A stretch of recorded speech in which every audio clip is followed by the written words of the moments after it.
Kita lanjut materinya. Jadi masih kelanjutan dari input output. Sebelumnya kita sudah mempelajari bagaimana membaca dan menulis dari dan ke sebuah file, di mana yang kita baca dan tulis masih sebatas string. Namun sebenarnya file itu adalah kumpulan dari binary digit ya. Di sana ada bit-bit ya isinya. Ya mungkin kalau yang kita tahu file itu dari ekstensinya ya, yang paling gampang ya. Misalnya PNG itu adalah gambar, doc itu adalah Microsoft Word misalnya ya. Tetapi sebenarnya apapun ekstensinya, file itu ada kontennya, ada isi di dalamnya. Seperti sebelumnya kita pelajari file text, isinya ya string ya, dan itulah isinya plain text, kita sebutnya dengan plain text.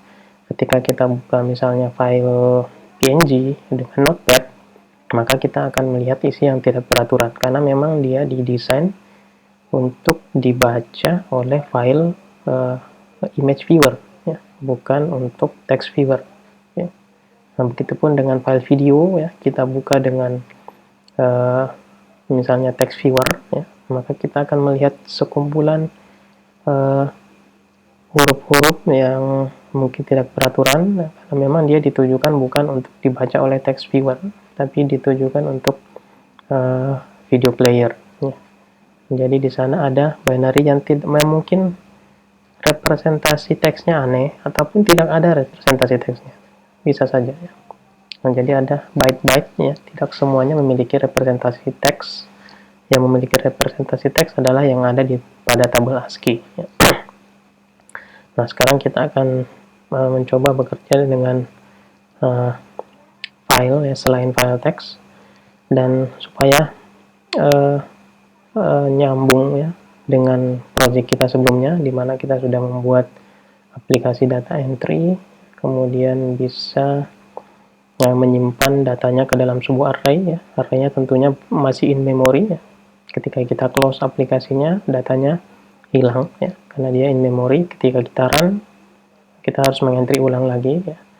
Nah, dan kita akan coba bagaimana objek yang sebelumnya in memory kita persistenkan ya ke disk ya. Kita buat supaya dia menjadi file. Ketika file, dia sudah bukan di main memory lagi, tapi dia ada di disk, dan itu persisten. Persisten, nah dia akan ada di situ meskipun komputer dimatikan ya, karena dia di secondary storage. Oke. Dan ada banyak jenisnya ya untuk membaca dan menulis file yang tidak berbasis teks.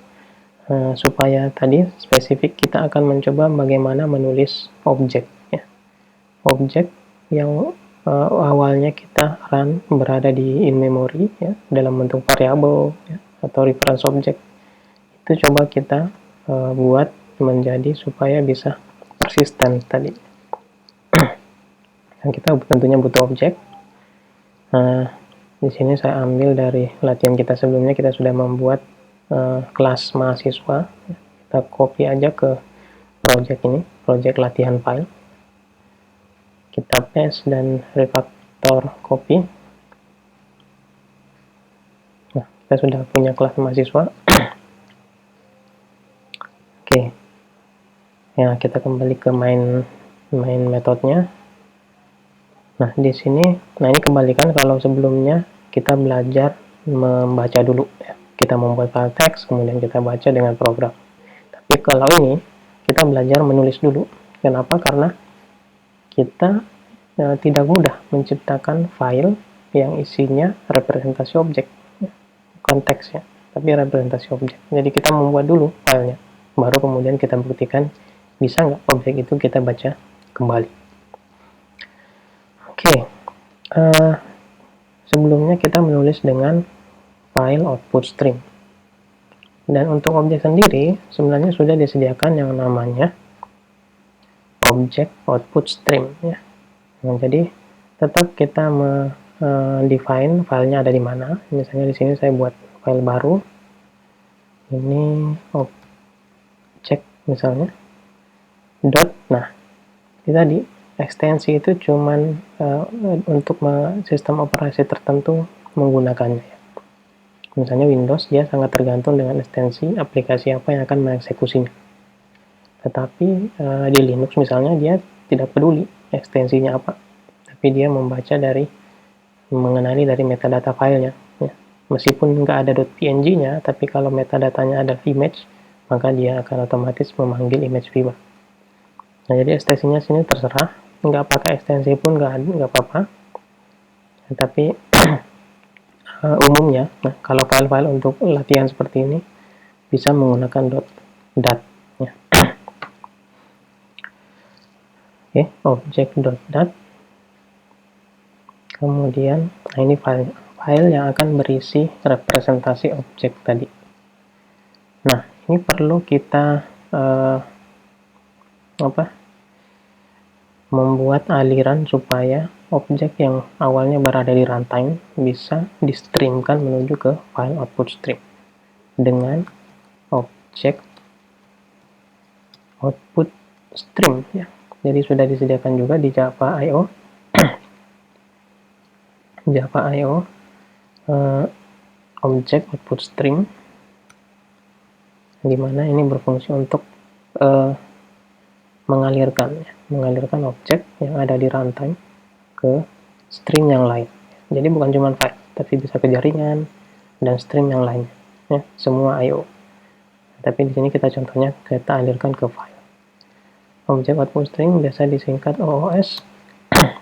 New object output stream. Dan di situ ada konstruktornya, ada parameter output stream akan dialirkan kemana objeknya. Ya. Oke, kita alirkan ke file output stream. Jadi stream disambung dengan stream yang lainnya. Nah, jadi yang kita gunakan adalah objek output stream ini. Ini kita hapus dulu. Sini objek output stream dot. Nah, di situ ada write. Kalau sebelumnya file output stream itu write-nya adalah byte, ya, atau array dari bytes. Nah, pada objek output stream seharusnya ada metode write objek, ya. Jadi dia bisa menulis objek, tinggal kita berikan sebagai parameter.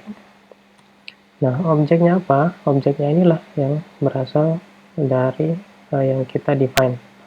Misalnya ini mahasiswa, ini kelasnya, kita akan membentuk objeknya dulu yang akan kita tulis. Berarti di sini kita buat contoh objek mahasiswa.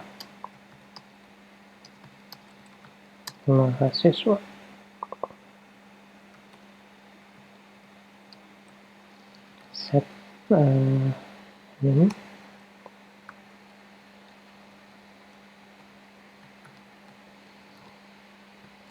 Set nama. Oke, itu aja dulu nama. Nah, tetapi ada syarat. Ada syarat objek itu bisa di-write atau bisa dipersistenkan. Dia harus melakukan implements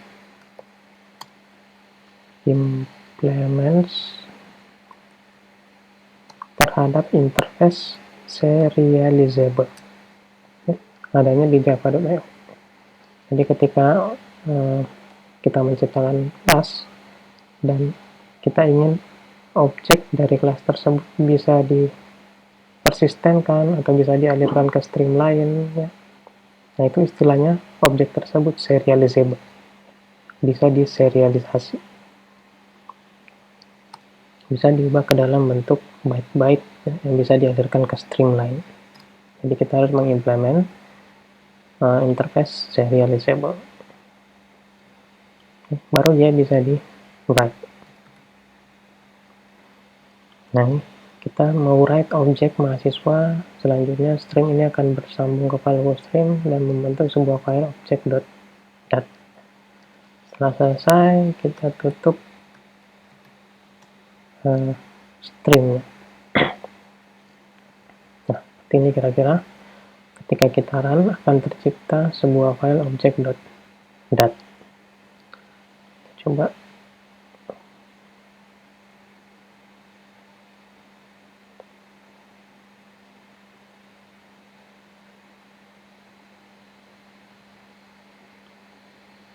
Ini dia object.dat, dan seperti yang saya katakan tadi, ini tidak ditujukan untuk dibaca seperti teks, ya. Dibaca seperti plain text. Itu tidak ditujukan untuk dibaca oleh manusia yang mengerti teks. Karena kalau kita paksakan membaca dengan teks viewer misalnya kita buka dengan teks viewer.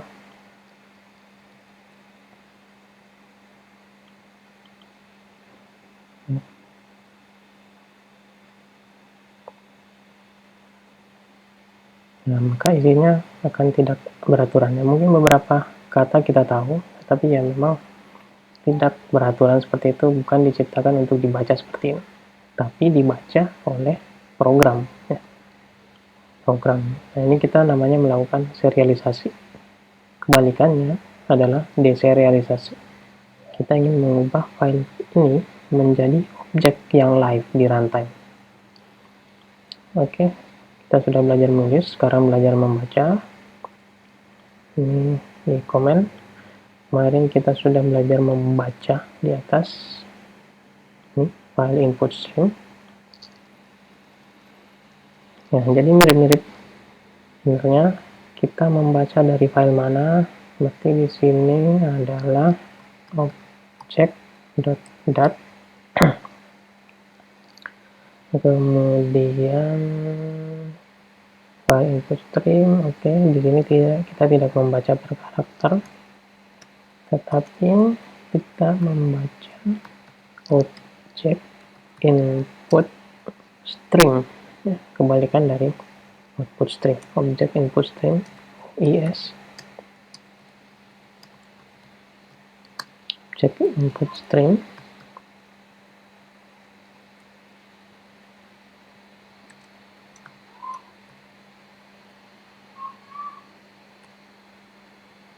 parameternya adalah berasal dari input stream mana. Nah, di sini berasal dari file input stream. Nah, kalau kemarin di file input stream ada method read, ya, dan ada method available, kita bisa baca per karakter. Nah, kalau OIS seharusnya di sana ada read object, ya, kebalikan dari write object. Dan kita lihat return value-nya adalah object generic. Kenapa ya? Karena ya hanya programmernya yang tahu yang ada di file object.dat itu objeknya jenisnya apa. Jadi kita perlu casting. Di sini dia mengembalikan generic. Jadi kita perlu casting menjadi objek yang sesungguhnya, yakni objek mahasiswa tadi.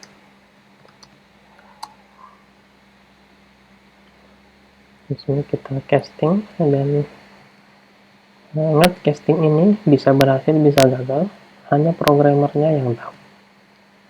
Kenapa? Karena dia memastikan bahwa benar objek yang ada di .dat tadi adalah objek mahasiswa.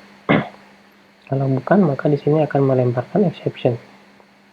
Dan di sini ada exception baru lagi. Kita perlu tambahkan catch-nya. Ya.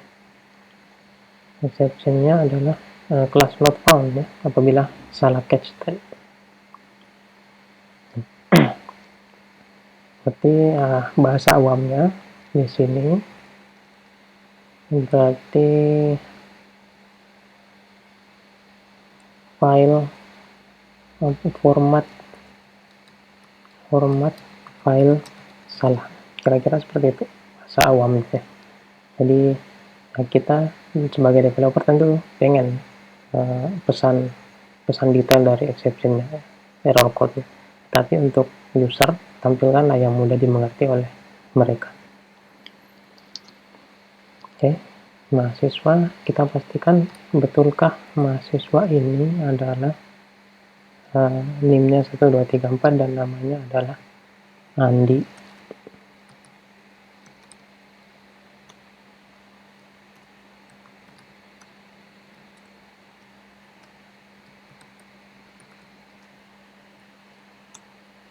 Jangan lupa stream apapun selalu lakukan closing. Ya.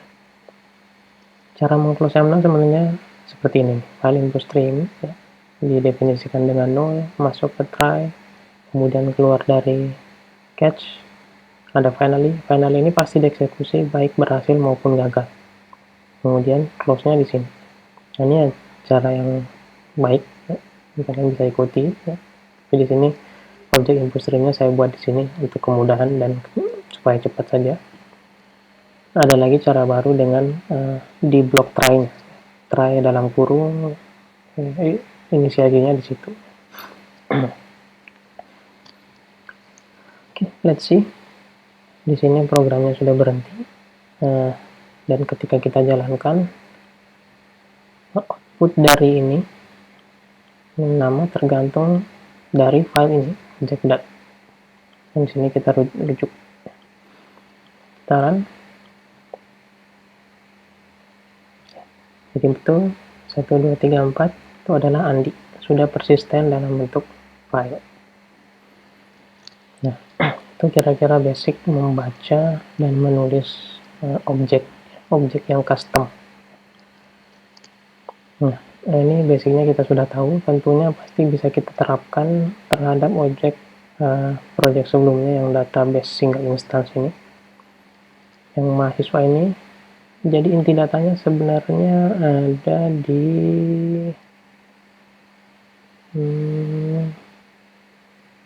sini ya, ini instance. Sebenarnya ini adalah database aplikasi form entry kita, instance ini. Jadi ketika kita bisa menulis objek ini ke dalam sebuah file, maka ya program kita dia akan tersimpan dalam sebuah file. Meskipun di close, filenya ada, kita bisa baca kembali.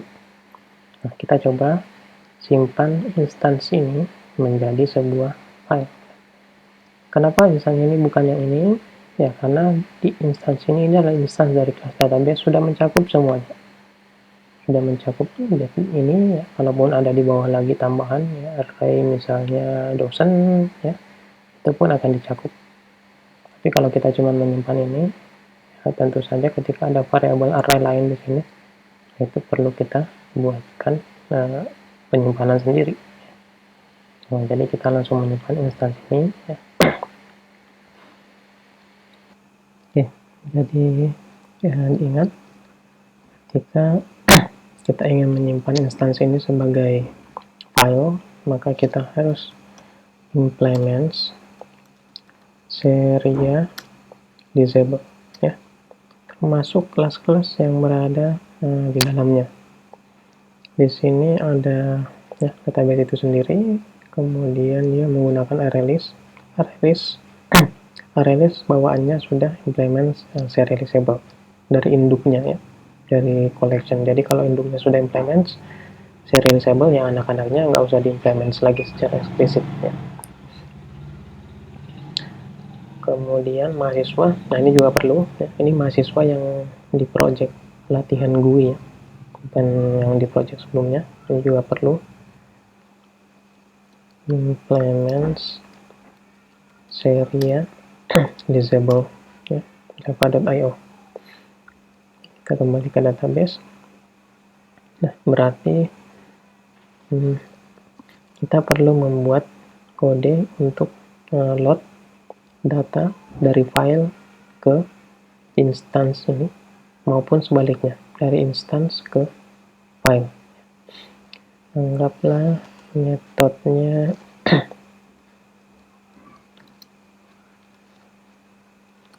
namanya adalah load file. Load file ini akan meload data dari file ke instance. Berarti ini mengikuti file input stream. Jadi seperti ini. Kita bisa salin file input stream di kode sebelumnya.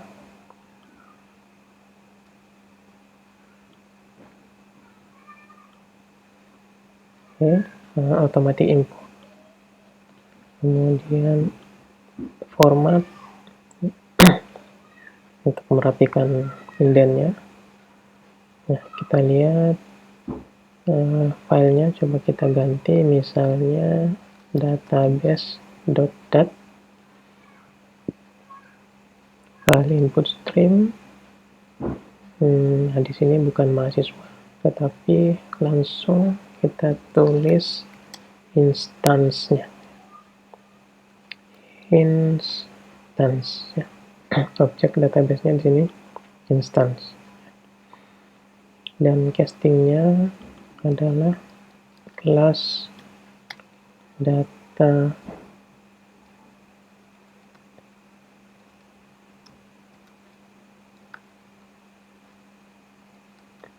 base, ya.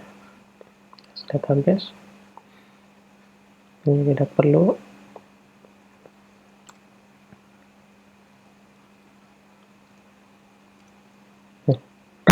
Nah, kira-kira seperti ini load file. Dan yang perlu juga diperhatikan, ketika file ini belum ada, file ini kan belum pernah kita ciptakan ya, ketika pertama kali programnya di run, maka tentunya dia akan melemparkan exception file not found, ya, ini normal. Kemudian input stringnya, nah final ini masih dieksekusi baik terjadi ataupun tidak terjadi catch. Jadi file input string close ini pasti dieksekusi, dan kalau ini memang dia filenya belum ada, maka dia masih null ya, null exception, bukan IO exception. Jadi supaya amannya di sini kita tangkap exception secara generik ya. Dan di sini kita bisa tampilkan pesan error, ya, misalnya gagal menutup file. Ya, jadi ketika kita panggil untuk pertama kali file ini, tentunya ada error-error yang muncul, ya, tapi normal ya, kita sudah tahu artinya. Dan ketika membuat program yang lebih bagus nanti, sebaiknya jangan ada pesan error, tapi ini di handling dengan baik. Kemudian ini load file. Yang satu lagi kebalikannya adalah update file. Jadi dari instance, objek instance database ditulis ke file yang sama. Ini objek output stream, salin kodenya.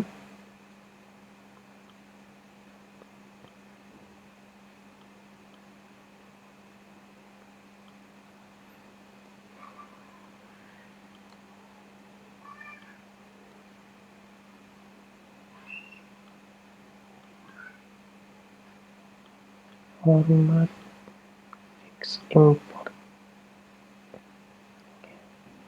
Oke, di sini database ya, samain filenya ya. Ya tentunya nanti kalian bisa membuat lebih baik, misalnya membuatnya sebagai variable static file ya, string file atau di dalam bentuk konfigurasi. Kemudian di sini yang di write adalah objek instance ya, bukan lagi objek mahasiswa.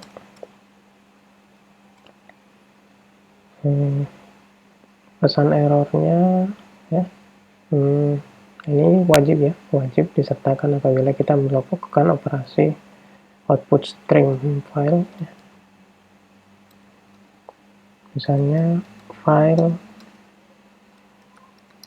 tidak ditemukan, kita menulis file tetapi file tidak ditemukan, padahal sesungguhnya file output string itu menciptakan sebuah file apabila filenya tidak ada. Nah, tapi ini masih bisa terjadi ketika direktori tersebut kita tidak memiliki hak akses. Kemudian kalau IO exception ini lebih ke terkait operasi eksekusi penulisan atau pembacaan kontennya. Ketika terjadi kesalahan dalam penulisan file, entah karena sistem operasi, ya, karena interception, ataupun karena hardware ya, atau driver, nah ini bisa saja terjadi. Gagal menulis file ya. Nah, load file ini tentunya kita akan sering panggil ketika kita mengakses database, selalu kita perbaharui. Jadi itu cocok kita simpan di get instance. Sebelum mengakses metode apapun di dalam database, pasti get instance ini dipanggil, karena dia satu-satunya cara untuk mengakses objek atau metode yang ada di dalam database. Di sini load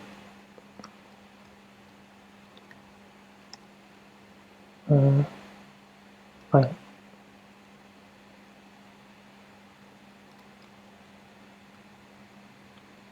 Oke, dia adalah metode public static, berarti dia harus bersifat static juga, harus bersifat static. Kemudian adalah ketik load file-nya besar. Oke.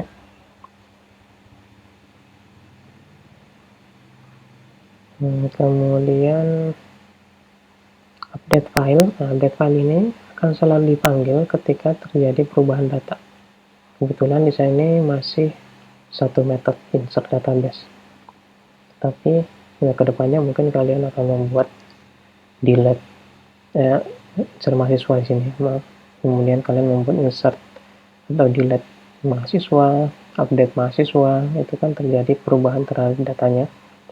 Ketika datanya sudah diperbarui, filenya pun harus segera diperbarui, update file.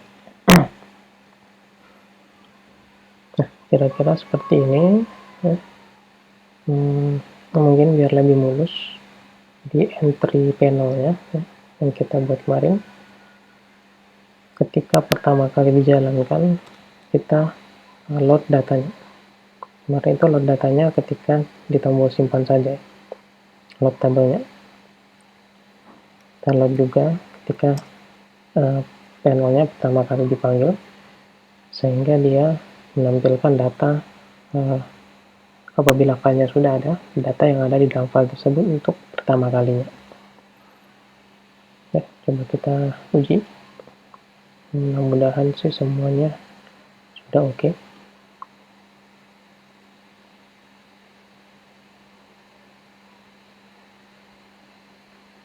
Nah, ini yang kemarin kita bypass saja langsung ke entry mahasiswa. Itu 234 Juli 17 tahun.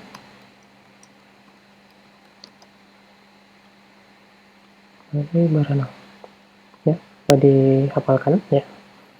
Nanti kita simpan. Sukses ya, datanya sudah ada di sini, dan seharusnya ada file database.dat yang diciptakan ya. Oke, filenya sudah tercipta, dan tentu saja di sini ada pesan-pesan error ya, karena tadi seperti saya bilang, untuk pertama kali ini akan muncul karena filenya belum ada, baru diciptakan ketika kita simpan tadi.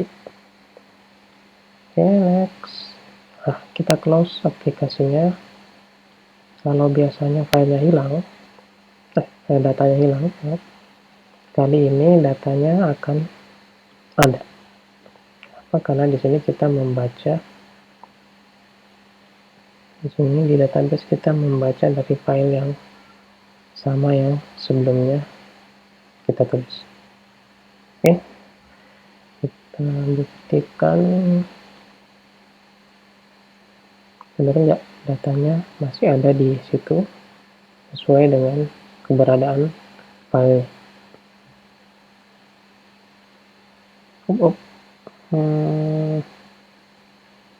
File tidak ditemukan. Oke, let's see apakah ada kesalahan penulisan file. Oh, maaf, di sini sebelumnya database kurang A. Jadi nama filenya itu bukan database. Ini yang ditulis database benar, tetapi ini typo. Database inilah kekurangannya kalau kita banyak menggunakan literal di dalam code. Sebaiknya ini kita buat menjadi static final di atas, ya, variable final. Kalian bisa melakukannya nanti. Nah, ini supaya simple saja dengan waktu yang sangat terbatas, ya. Nah, ini sudah saya perbaiki database. Hanya pada saat pembacaannya saja, penulisannya sudah oke, ya. Kita ulang sekali lagi. Mudah-mudahan Budi belum hilang. Seharusnya.